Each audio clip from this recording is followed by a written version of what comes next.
هقولك النهاردة على مشروب حلو جدا لازم تعتمديه عندك طول فترة الشتاء.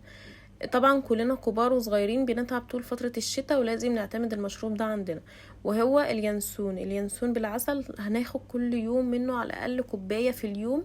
لازم تشربي منه وتشربي كمان الأولاد. طبعا كلنا عارفين ان اليانسون لوحده بيساعد على تهدئة الشعب الهوائية، وكمان بيخفف من الربو. تمام. هتشربي كل يوم معلقة، كوباية عليها معلقة من العسل.